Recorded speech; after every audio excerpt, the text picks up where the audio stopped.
just sitting here waiting for the bus. On my way downtown, I'm gonna go see Star Wars again. It's gonna be a Wednesday matinee of noon, so there shouldn't be anybody there. And the theater's supposed to be a nicer one. It's double the price of the IMAX here in Xiaolan, a little bit bigger. Of course, doubling the price means it's $8. Still can't beat that. This lady standing in front of me, she brought a chair out from the mall. I think it's the same chair that they have in the Kentucky Fried Chicken over there. I don't know if she bought it or if she's just taking it and she's gonna put it on the bus. We'll see. And these express buses are much nicer than the city buses. The city bus costs you 2 RMB, but it'll take you an hour and a half to 2 hours to get downtown. The express bus, it's 8 RMB, so a little more than $1, and you're there in about 30-40 minutes. Plus it's, you know, coach style. It's much more comfortable than a city bus. Transformers, police. Sometimes this will happen too. The bus stopped in some alleyway and the driver got out. I think he went to go get his lunch. So we're just sitting quietly here. Yeah, sure enough, he just went to go get his lunch. He went around the corner, I guess this is where he lives, off the main street. But we're moving again. Only about a 5-minute delay. Still, it kind of takes you by surprise when it veers off into a neighborhood down an alley in this big 2-ton bus. And he's just getting his lunch. Some people ask me, Paul, why do you take the bus? Well, the bus is just so much more convenient than riding my e-bike. And then they say, well, why don't you get a car? It's because I don't have a Chinese driver's license. Oh, why don't you get a Chinese driver's license? And that's why I go, you know, why don't I?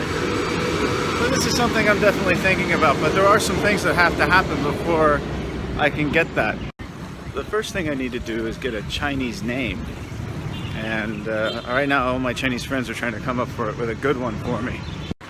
If you have any suggestions, go ahead and write them below and let me know, because I'm still trying to figure them out. A friend of mine calls himself Zhongshan, which I think means big mountain. That sounds pretty good. Someone told me the other day I should be Dali, which means powerful.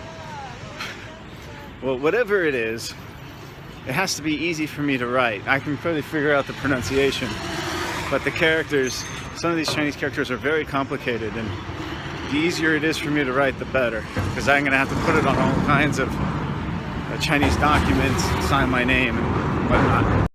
So once I register a Chinese name with the government, then I can sit for the driver's license test.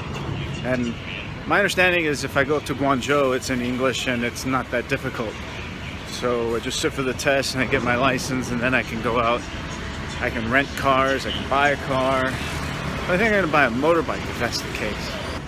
I'm working it out with my employer right now. I will commit to a 3rd year if certain things happen. So the idea is if I am granted some time to go to another country for a little bit and do some training for a CELTA.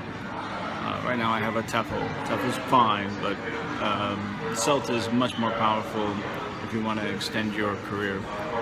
And it takes about 1 month of total study in another country.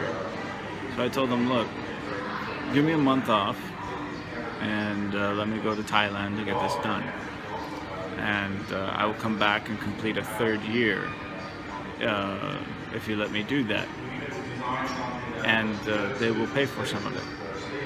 I think that's a good trade-off. If I get a Chinese driver's license, then I'll probably just go buy a used motorbike, and that will greatly extend my range. Right now with my e-bike, my range is about maximum of 60 kilometers, and then I have to stay overnight because you're bound by the necessity of charging your battery. So if you have a motorbike, you just fill up at any gas stations and keep going. So that could make for a lot more adventurous lifestyle. I can go to some of the more remote parts of Guangdong and further if I wanted to. Definitely explore a little bit more of the natural side of China. And that would be the real reason why I would want to do that. I might just do it anyways, just so that the last part of this year I can really venture out. There's so many things to see and so many things to do, and not to mention on my regular days off or even in the mornings before I go to work, I can, instead of being bound by a bus schedule, I can just drive to a trailhead and do my hiking and my trail running. That's what I miss the most. That would be really awesome. Forget about a car. There's no reason to have a car in China, unless you live in a big city like Guangdong or Shenzhen. But then again, with those, you have great public transportation, and having a car is more of a liability than anything else. Not just the cost of it, but parking it, insuring it, everything. That time it was much better. There were a lot less people in there. In fact, I was one of the only ones. And the movie was no problems with the screening, and it was awesome, just like the first time I saw it. I'm totally stoked. Now I'm itching for Part 8, which comes out in December. That's going to be the next exciting Star Wars movie.